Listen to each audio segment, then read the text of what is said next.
Magandang araw. Ang tatalakayin ko ngayon ay kung paano i-install yung XAMPP dito sa Ubuntu 18.04 na LTS. At nandito sa settings ko, dito sa details, nakalagay yung version ng aking Ubuntu, which is 18.04.4 at LTS siya. At ibig sabihin support. At kung baga, itong version ng Ubuntu na to ay stable na version. So, sa yung latest news ngayon,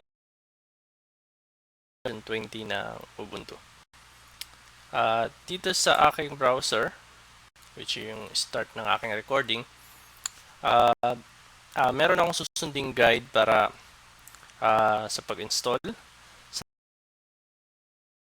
siya? At dito ata sa dulo. Ayan.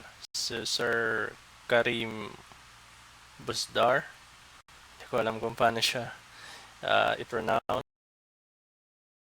Ilagay ko na lang tong link na to sa description ng video para sa future reference. At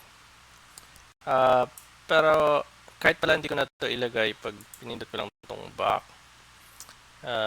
ito lang yung ginugol ko, install XAMPP Ubuntu. Tapos siya na yung unang result. At okay, so sisimulan ko na yung pag-install. At yung may mga description din pala dito kung may nais mang magbasa ng kung para saan yung XAMPP na to.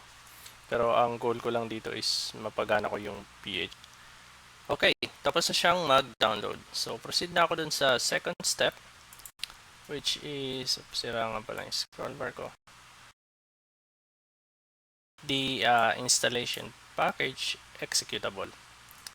At CD na to, pupunta lang to sa directory na downloads. Tapos ito depende kung ano yung username mo sa current na terminal or current na nakalagin na user. At sige, puntahan ko lang. Usually nandito yan sa CD home. Ito yung user ko. Tapos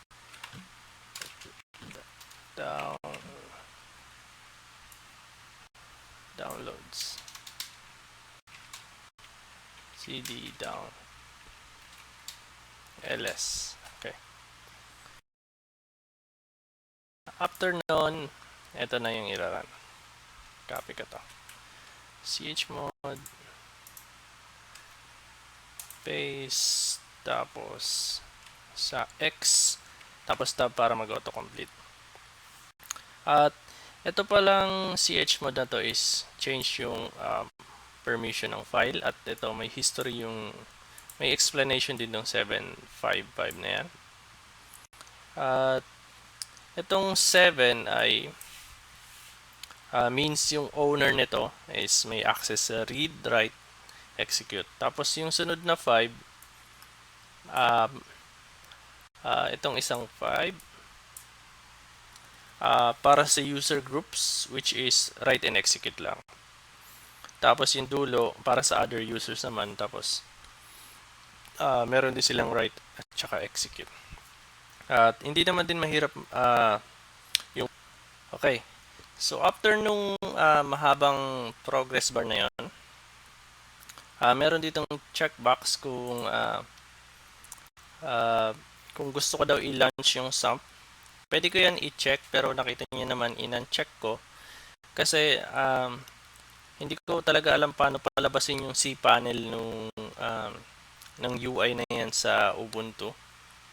Kaya mas sanay ako sa command line ko siya ini-start o ini-stop. So hindi ko siya i-start dito, tapos sa command line ko siya i-start. So click ko muna tong finish. Tapos skipan ko na tong mga to kasi ni-next ko lang naman sila lahat. Scroll down. Next na.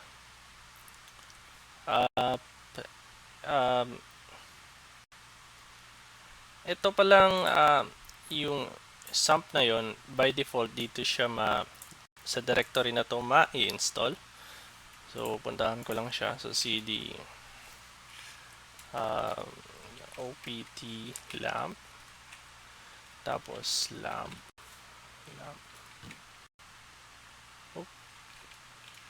Oh, hindi. Hindi na siya pumunta dun sa directory. Diretso na siyang nag-run. So copy ko lang to. Pero kung gusto niyo i-check, cd kayo sa lamp tapos ls. Para may idea rin kayo. Paste ko lang tong command para i-start ko yung XAMPP. At meron siyang error. So hindi nagtuloy. Pero uh, uh, dito sa guide, pagka in-scroll down ko siya, if you get the following output after XAMPP, it means that may kulang daw tayo, which is itong net tools. At nandito na rin nakalagay kung paano siya i-install. So copy ko lang to.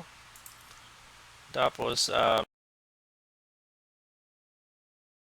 para ma-install siya.